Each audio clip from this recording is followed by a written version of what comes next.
એક ડ્રામા થયો ગાંધીનગરમાં મોરબીથી લઈને ગાંધીનગર સુધી જે જબરદસ્ત ગેમ ચાલી એ કાંતિ અમૃત્યા જે મોરબીના ભારતીય જનતા પાર્ટીના ધારાસભ્ય છે અમૃત્યાએ ડ્રામા કર્યો મોરબીથી રવાના થયા સેંકડોની ભીડ ભેગી કરી 100 ગાડીઓનો કાફલો તૈયાર કર્યો ગાંધીનગર પહોંચ્યા સમર્થકોએ સ્વાગત કર્યું પાછળ સિંહના તસવીરો સાથે કાંતિ અમૃત્યાને બતાવવાની કોશિશ થઈ શક્તિ પ્રદર્શન થયું ઢોલ નગારા બાંડ વાજા બધું વાગતું રહ્યું પગથિયે બેઠા અને ત્યારબાદ જ્યારે પૂછ્યું પત્રકારોએ તો ગોપાલ ઇટાલિયા આવશે પહેલા એ રાજીનામું આપશે ને પછી હું આપીશ જો કે ગોપાલ ઇટાલિયાએ હજુ સુધી શપથ પણ નથી લીધા આ બધાની વચ્ચે લગભગ 12:30 વાગ્યાનો સમય આપ્યો હતો પરંતુ 12:22 કાંતિ અમૃત્યા વિધાનસભાથી રવાના થઈ ગયા સવાલો ઘણા બધા હતા કે આવી રીતે રાજકીય ડ્રામા પાછળના ગણિત શું ફાયદો કરાવશે કે પછી એ માત્ર ને માત્ર લોકશાહીના નામે તમાશો છે આ અલગ અલગ તસવીરો એ વાતની સાક્ષી પૂરે છે। કાંતિ અમૃત્યા અને ગોપાલ ઇટાલિયા વચ્ચે જે ચેલેન્જ વોર ચાલતી હતી ને કાંતિ અમૃત્યા અત્યારે ગાંધીનગર છે તેની સાથે વાત કરીશું। કાંતિભાઈ, ચેલેન્જ ચાલતું હતું અત્યાર સુધી, છેલ્લું સ્ટેટસ? ગોપાલભાઈએ જે ચેલેન્જ કરી હતી પહેલાં તો અમારા પાટીલ સાહેબને વાત કરી કે પાટીલ સાહેબ આમ છે ને પાટીલ સાહેબને પૂછજો કોઈ આ મારી વ્યક્તિની ચેલેન્જ છે અને હું આજે આવ્યો અને ગોપાલભાઈની રાહ જોઈ અને હજી પણ ગોપાલભાઈ એમ કહે છે કે ગમે ત્યારે આવો તો હું આવવા તૈયાર છું। પણ રાજીનામું અત્યારે તમે ચૂંટાયેલા છો, તમે રાજીનામું આપશો તો સીટ ખાલી પડશે તો પછી પહેલાં રાજીનામું તમારે આપવું જોઈએ ને? બેયને સાથે આપવાનું એ પહેલાં માનો શપથનો લીધે રાહ જો એને શપથ તો હજી લીધા નથી તો કઈ રીતે રાહ જોવો નહોતો હું 2 કલાક રોકાત પહેલાં શપથ લઈને પછી રાજીનામું દઈ દીધું શપથમાં 5 જ મિનિટ થાય।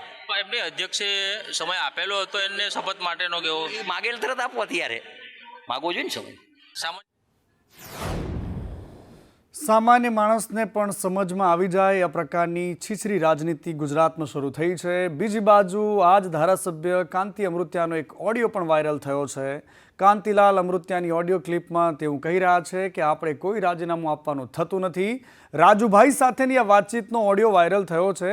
આ કથિત ઓડિયો સંદેશ ન્યૂઝ એની પુષ્ટિ નથી કરતું પરંતુ એમાં કાંતિ અમૃત્યા એવું કહેતા સંભળાય છે કે તમારું સાંભળ્યું એકદમ ટકાટક છે, રોડનું એગ્રીમેન્ટ આપણે કરવાનું છે, 12 કરોડમાં કામ આપણે પૂરા કરવાના છે, તમારો જશ એ લઈ જાય માટે મારે બનાવવું પડ્યું। રાજુભાઈ સામેથી જવાબ આપે છે આ વટ માટે જવાનું છે, સાચે જ કોઈ રાજીનામું આપવાનું નથી એવું પહેલેથી કાંતિભાઈ એક રાજુભાઈ નામના વ્યક્તિને કહી રહ્યા છે। એ રોડનું એગ્રીમેન્ટ કરવાનું છે, 12 કરોડ રૂપિયાનું કામ આપણે દઈ દીધું અને વરામાં પૂરું કરવાનું। હું હે ને કાલે જઈશ ગાંધીનગર, બરાબર, આ વટ માટે જવું રાજીનામું દેવા નથી, વટ માટે। એટલે તમારે જેટલા થાય એટલે આવવાનું છે, ચૂંટણી નથી આવવાની પણ આવવાનું છે। મારો જસ ઈ લઈ જાય ને એટલે મારે બનાવવું પડ્યું। કાંતિભાઈ અમે તમારી હારે હી કારી રાતે ફોન કરો, અત્યારે તમે આ માહોલમાં અમને હારે ન લ્યો, અમે તમારી હારે છીએ। અને કાંતિ અમૃત્યાની આ ચેલેન્જ અને રાજકીય ડ્રામા બિલકુલ ઉઘાડો પડી ગયો। ત્યારબાદ આમ આદમી પાર્ટીને પણ દોડવા માટે ઢાળ મળી ગયો। ઈસુદાન ગઢવી કહી રહ્યા છે કે આ ડ્રામા ભારતીય જનતા પાર્ટીની જૂની આદત છે પરંતુ એમાં ફાવશે નહીં। રાજીનામાની ગોપાલ ઇટાલિયાની વાત ક્યાંથી આવે? રાજીનામું ગોપાલ ઇટાલિયા નહીં આપે, પહેલા કાંતિભાઈ આપીને બતાવે। ભાજપ કરોડો રૂપિયાના કૌભાંડને છુપાવવા માટે ડ્રામા કરે છે। હું કહું છું ગોપાલ ઇટાલિયા રાજીનામું નહીં આપે ભાઈ, ક્યારે કીધું ગોપાલ ઇટાલિયા રાજીનામું આપશે? ગોપાલ ઇટાલિયાને રાજીનામું આપવા માટે નથી કરાવ્યા અમે ગોપાલભાઈને કામ કરવા માટે અમે બધા અમે લડવૈયા છીએ, અમે પ્રજાની વચ્ચે જવા માટે છીએ। આજે ગોપાલભાઈ અત્યારે 17 દિવસ થયા, કેટલા દિવસ થયા, સતત ગામો ગામ ભરી રહ્યા છે 20 દિવસમાં। તો અમારું ક્લિયર છે, અમારા નેતા એવું કહે છે કે અમે તો ભાઈ પ્રજાની વચ્ચે છે। ગોપાલભાઈ છે અત્યારે પ્રજાની વચ્ચે છે, હેમંતભાઈ પ્રજાની વચ્ચે છે, ચેતરભાઈ પ્રજાની વચ્ચે છે, સુધીરભાઈ પ્રજાની વચ્ચે છે, અમારું ક્લિયર છે। અમારું કહેવાનું એ છે કે રાજીનામા આપો ને આખું 161 નહીં તો પ્રજાના કામ કરો। અને તાજેતરમાં જ આમ આદમી પાર્ટીથી દિલ તૂટી ગયું છે એવા ઉમેશ મકવાણા હવે ફરીને ઊંધી વાતો આમ આદમી પાર્ટી માટે કહેશે। અને બીજી બાજુ મનહર પટેલ પણ કોંગ્રેસના મેદાનમાં આવી ગયા છે, એમ સાથે પણ એમ વિરોધમાં એવા બંને નેતાઓ હવે એકબીજા પર વાક પ્રહાર કરી રહ્યા છે। 2.5 વર્ષ મારા ધારાસભ્ય તરીકે મેં બોટાદમાં કામ કર્યું છે, 2000 કરોડનું કામ કર્યું છે। એમાં સ્પોર્ટ કોમ્પ્લેક્સ હોય તોય ભલે, રિપોર્ટ કાર્ડ મેં આપ્યું હતું મીડિયાના મારફત, જીઆઈડીસી હોય તોય ભલે, રોડ રસ્તા હોય તોય ભલે, સ્કૂલના કામો હોય તોય ભલે, 2.5 વર્ષની અંદર 2000 કરોડના કામો કર્યા છે. જો ગોપાલભાઈમાં તેવડ હોય તો વિસાવદરમાં 500 કરોડના કામ કરીને ઉમેશભાઈને ચેલેન્જ આપે ને, ચાલો હું ઉમેશભાઈની કરતાં વધુ કામ કરીએ, કોઈ એવી ચેલેન્જ આપો ને ભાઈ. આ બેઝિક બોટાદના પ્રશ્નો છે પાણી, રોડ અને ગટરના પ્રશ્નો, ટ્રાફિકના પ્રશ્નો, જે જનતાને સીધા લાગુ પડે છે. એમાં કશું કોઈ કામ થયું નથી.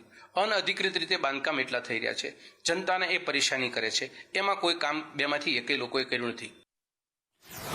ગાંધીનગરમાં ઘમાસાણ ચાલતું હતું અને બીજી બાજુ મોરબીમાં પણ કોંગ્રેસે મોરચો સંભાળ્યો. કોંગ્રેસના નેતાઓ આજે કમિશનરને મળ્યા. કોંગ્રેસના લલિત કગથરા પણ હતા. મોટી સંખ્યામાં કોંગ્રેસના નેતા હતા. એમણે કહ્યું કે ભાજપની સાથે કોંગ્રેસને પણ મિટિંગમાં બોલાવો. કમિશનરની ભાજપ સાથે મિલીભગત છે તેવા આરોપ લલિત કાકાએ લગાવ્યા. મોરબીને મહાનગરપાલિકાનું જે લોલીપોપ આપ્યું છે એ લોલીપોપ તદ્દન નિષ્ફળ નીવડ્યું છે. મોરબીની જનતા પરેશાન છે. રોડ રસ્તા એક પણ સારા નથી, પીવાનું શુદ્ધ પાણી નથી, ગટરના પાણી લોકોના ઘરમાં જાય છે. આ મોરબીના ધારાસભ્ય 2010માં મોરબી નગરપાલિકા લડ્યા હતા ત્યારે મોરબીના નાગરિકોને એવું કીધું હતું કે હું મોરબી પેરિસ બનાવી દઈશ.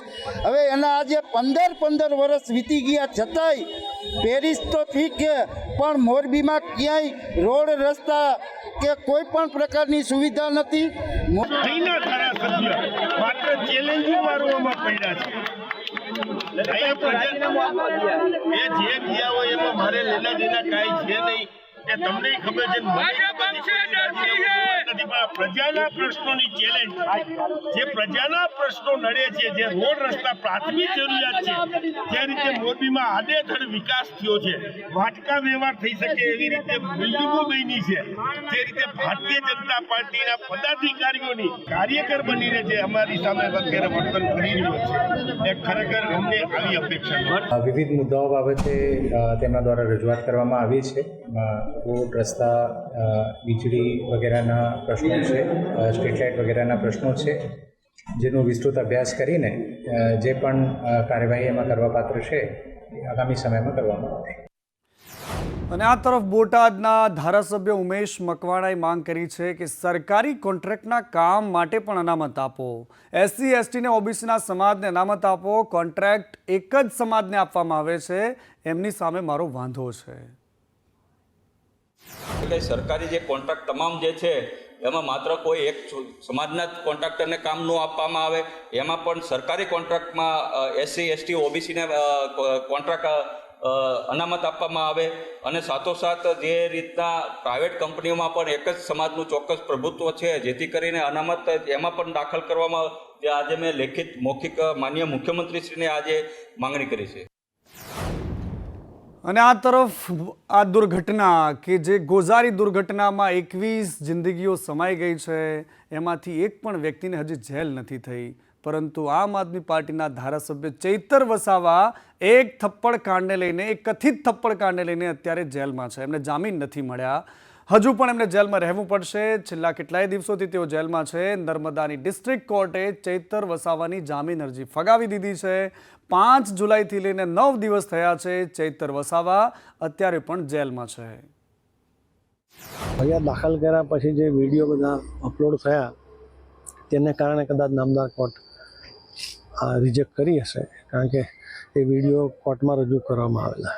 સરપંચે બધો આક્રોશ ઠારવ્યો કે અમને આદિવાસીઓને અન્યાય થયો છે અને અમે આમ કરીશું. એ બધા વિડીયોનો એ કદાચ આપણે વિરુદ્ધ જાય એવું લાગ્યું અમને. હવે તો હાઈકોર્ટમાં જવાનું છે. દલીલો તો એવી હતી કે આ ગુનો જ નથી બનતો, હવે એ દલીલ ના માન્ય રાખી કોર્ટે, એટલે ઉપર જવાનું. જે સોશિયલ મીડિયા પર સરકારી કચેરી અને જેલને નુકસાન કરવાની કે એની જે ધમકીઓ મળેલી હતી, વાયરલ થયેલી હતી, એ પોલીસ અધિક્ષક તરફથી જે મૂકવામાં આવેલી હતી એની અલગથી યાદીથી એ વિડીયોને પણ કોર્ટે ધ્યાનમાં લીધા છે. એમાં એમને દેખવામાં પણ આવેલા છે અને એ ધ્યાને લઈને પણ એમની નામંજૂર કરવામાં આવી છે. અને આ તરફ રાજ્યમાં થોડા વિરામ બાદ ફરીથી મેઘરાજાનું આગમન થયું છે. સાબરકાંઠાના ખેડબ્રહ્મામાં આજે મુશળધાર વરસાદ પડ્યો, તારાજી સર્જાઈ છે. 10 ઇંચ કરતાં વધારે વરસાદ આજે સાબરકાંઠાના ખેડબ્રહ્મામાં પડ્યો છે. આ અલગ અલગ તસવીરો છે કે જેમાં ખેડબ્રહ્મા, ઈડર, સતલાસણા, સિનોર, વ્યારા અને એની સાથે સાથે સુરત, ઝાલોદ અને છોટાઉદેપુરમાં વરસાદ આજે રહ્યો છે. સૌથી વધારે વરસાદ આજે ખેડબ્રહ્મા અને ઈડર પંથકમાં પડ્યો છે. આ તરફ મહેસાણાના સતલાસણામાં પણ આજે વરસાદી વાતાવરણ રહ્યું છે. સતલાસણામાં 4 ઇંચ વરસાદ પડ્યો. ખોડામલી ગામે ડુંગરાનું પાણી આવતા સમસ્યા સર્જાઈ. ડુંગરાનું પાણી 20 જેટલા ઘરોમાં અને દુકાનોમાં ઘૂસી ગયું. ડુંગરાના પાણી ઘરમાં ઘૂસતા જનજીવન અસ્તવ્યસ્ત થયું છે. વરસાદ તો સાહેબ ઘણો પડ્યો.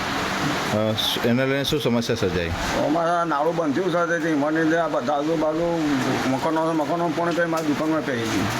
કેટલું નુકસાન છે? નુકસાન સાહેબ 4-5 કોથળા બાજરીના ને એરંડા ને બધું પલળી ગયું ને ખોડવાથી 2 બોરી ખોડવે પલળી ગયું. મારો સામાન બધો જે પડ્યો હતો એ બધો પલળી ગયો. અને આ તરફ ખેડબ્રહ્મામાં પણ મુશળધાર વરસાદ હતો. 10 ઇંચ કરતાં વધારે વરસાદ પડ્યાનો દાવો થઈ રહ્યો છે. ચારેકોર પાણી જ પાણી દેખાય છે. શેઢાઓ તૂટી જાય, રસ્તાઓ દેખાય નહીં, એ પ્રકારનો વરસાદ આજે ખેડબ્રહ્મા પંથકમાં પડ્યો છે. રાધીવાડ, કંપા, મેત્રાલ કંપા, ગોરાડ કંપા અને નવી મેત્રાલમાં આજે મુશળધાર વરસાદ રહ્યો છે. નીચાણવાળા તમામ વિસ્તારો પાણીમાં ગરકાવ છે. ગામડાઓમાં મળીને 200 એકર જેટલું જમીન ધોવાણ થયાનું અનુમાન છે, જેના કારણે વરસાદથી ખેડૂતોને ભારે નુકસાન થયાની ભીતિ સેવાઈ રહી છે. સવારના સુમારે 4 વાગ્યાથી 6 વાગ્યા સુધી ભારે વરસાદ પડ્યો છે અને લગભગ 10 થી 12 ઇંચ વરસાદ જેવો પડ્યો છે, ખાબક્યો છે અને આપ ફાટ્યું હોય એવું વાતાવરણ કર્યું છે અને એના લીધે તો અમારા ખેતરમાં કપાસ, મગફળી અને સોયાબીનનો પાક નિષ્ફળ ગયો છે અને 200 એકરમાં નુકસાન થયું છે ભારે. તો તાત્કાલિક સરકાર શ્રી ધ્યાન લઈ અને અમને સર્વે કરાવે અને ખેડૂતોને રસ્તા પણ ધોવાણ થઈ ગયા છે તે તાત્કાલિક સર્વે કરી અને રસ્તાઓ પણ કમ્પ્લીટ કરે અને અમને રાહત દરે જે વળતર આપવાનું છે એ આપે. મારા પપ્પા આવી જાય તો પછી મને વાવોલ મૂકી જજો. અંકલ, તમને ખબર છે મારું એડ્રેસ. આ શબ્દો સોંસરવા નીકળી જાય તેવી વ્યથા સાથેના છે એક દીકરીના. પરંતુ બીજી બાજુ જામનગરમાં એક મહિલા કોર્પોરેશન ખાડામાં ખાબકી જાય છે. મહાપ્રભુજી બેઠક વિસ્તારમાં આ તંત્રની દેન છે કે જેમાં ખાડા ખોદેલા છે. ગટરના ચેમ્બરમાં પડી એક મહિલા, જેના દ્રશ્યો સામે આવ્યા છે. મહિલા સ્કૂટર પર બાળકને મૂકવા માટે શાળાએ જતા હતા. બેરિકેડ અને સૂચના બોર્ડ લગાવ્યા વગર તંત્રએ કામગીરી કરી રહ્યું છે. ખુલ્લા ખાડાઓ અને ગટરો રાહ જોઈને ઊભા છે. તમે જશો તો તમારું સ્વાગત ખાડામાં પાડીને કરશે. 10-15 દીથી અમારે અહીંયા હે ને ગટરું ગટર બને છે. આ રસ્તા બંધ છે, હાલવામાં તકલીફ થાય છે, એવા હેરાન થાય છે. એ લોકોને સરખા રસ્તા એક બંધ કરી પછી એક ચાલુ કરાય ને. કુંડી ખુલ્લી હતી, એમાં હું વહી ગઈ.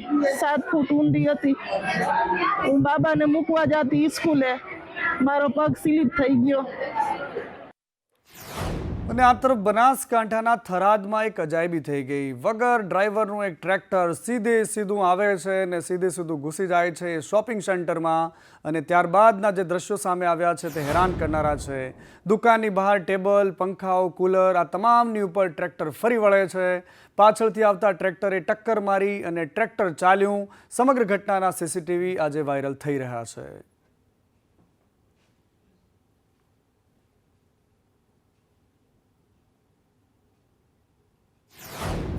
ખેડૂતોની મુસીબતોનો કોઈ પાર નથી. ક્યારેક દૂધ માટે પશુપાલક માર ખાય છે તો ક્યારેક યુરિયા ખાતર માટે સવારથી લઈને સાંજ સુધી ધક્કા ખાય છે. આ અમરેલીના સાવરકુંડલાની તસવીરો છે કે જ્યાં 70 ગામના ખેડૂતો ખરીદ વેચાણ સંઘની સામે હલ્લાબોલ કરવા પહોંચ્યા. ધક્કા ખાતા ખેડૂતોએ આજે એમનો રોષ વ્યક્ત કર્યો. વાવણીના સમયે જ ખાતર નથી મળતું. સાવરકુંડલામાં ડેપ્યુટી કલેક્ટરને આવેદનપત્ર આપ્યું. સંઘમાં યુરિયાનો 50 ટન જેટલો જથ્થો છે, છતાં પણ વેચાણ નથી કરાતું. હલ્લાબોલ કરવાનું સાહેબ આપણે કારણ એક જ હતું કે સાવરકુંડલા તાલુકાની આજે ઘણા સમયથી આપણે ઉરિયા ખાતર મળતું નથી અને સંઘ પાસે 50 ટન ખાતર પડ્યું છે. સંઘને ઉપરથી એવો ઓર્ડર છે કે ભાઈ તમારે વિતરણ કરવાનું નથી.